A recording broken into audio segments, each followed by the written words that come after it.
He didn't beat this by being tougher. He beat it by getting honest. In this video, he teaches one core idea. The secret keeps the power as long as it stays hidden.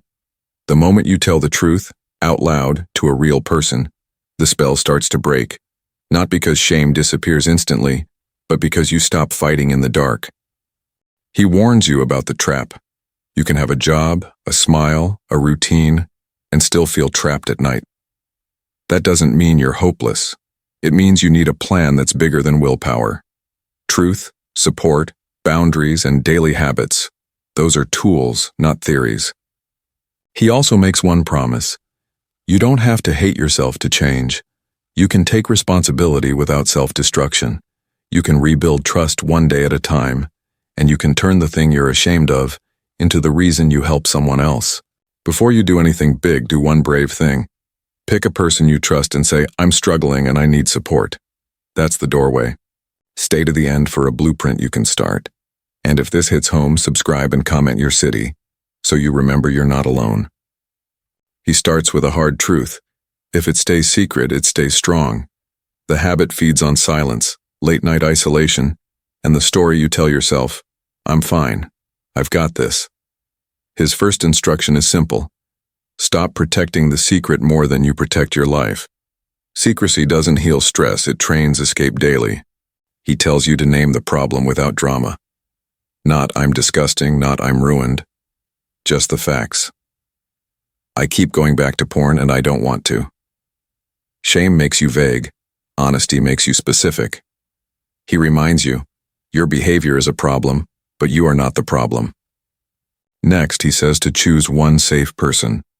Not someone who will mock you, not someone who will spread it, not someone who will weaponize it. A trusted friend, mentor, pastor, sponsor, or therapist. Someone who can handle the truth and help you stay accountable. If you can't name one, join a group this week online today. He gives you the exact first message to send. "I'm struggling with porn. I'm scared. Can I talk to you?" Short, clear, no details. The goal isn't to explain your whole past. The goal is to open a door so you're not alone in the room where you usually fall. Then he tells you to talk out loud, not just text. Voice makes it real. When you say it, your brain stops pretending it's no big deal. He reminds you, the discomfort you feel is the addiction losing control, not you losing value. After confession comes a plan, accountability with structure. He recommends a daily check-in, morning and night. 2 questions, how am I feeling? And what's my plan if an urge hits? Consistency beats intensity every time. Miss a check-in? Treat it as danger and reach out before the urge chooses for you. He also pushes professional help. If you can access therapy, do it. A good therapist helps you find the roots, stress, loneliness, trauma, anxiety, and build coping skills that don't destroy you. If therapy isn't available, he points to support groups and recovery communities. The goal is guidance and community, not a solo mission.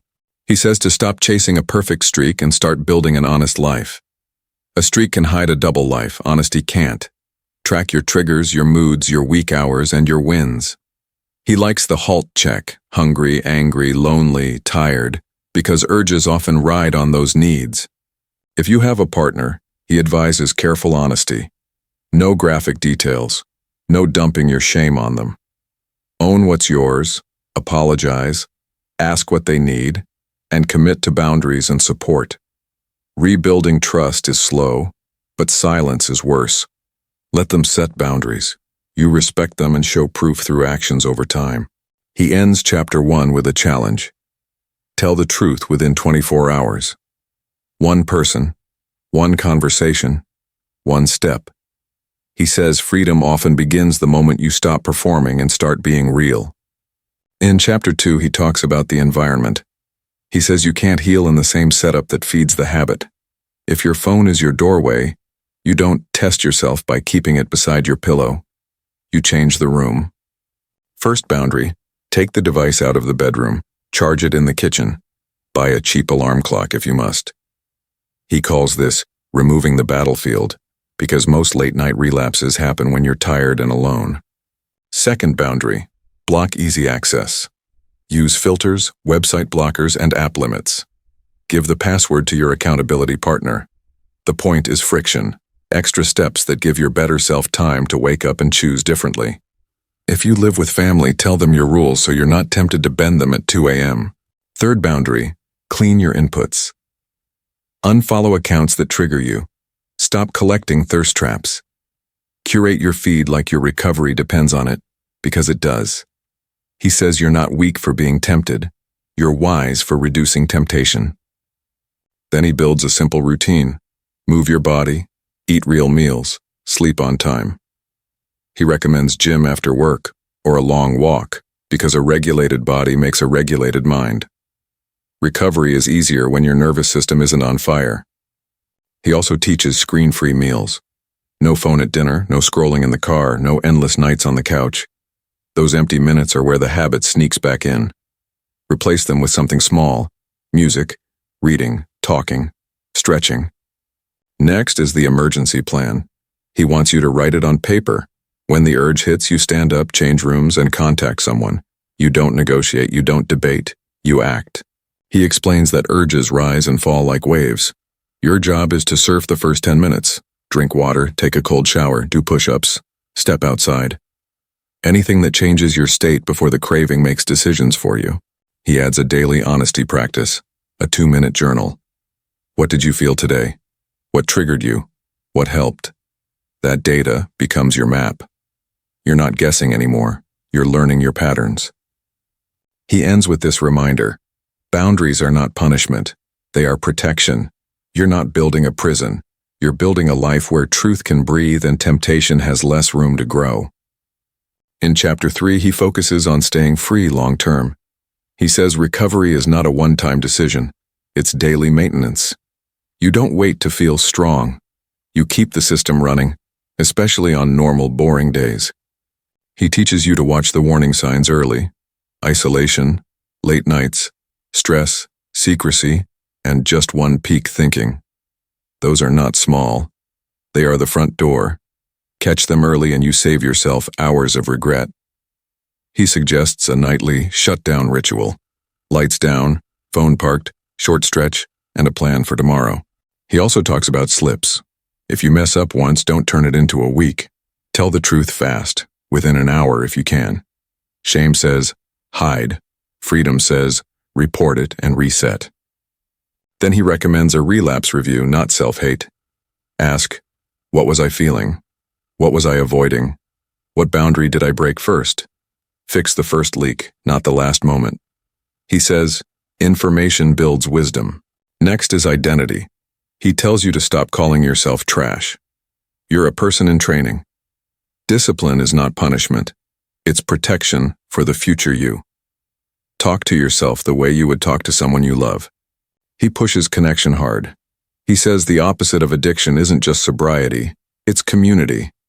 Join a support group, get a sponsor, build friendships that aren't based on screens. When you speak your truth, shame loses oxygen. If you can, work with a therapist. Recovery is faster when you treat anxiety and trauma, not only behavior. He also encourages purpose. Fill the time you used to waste.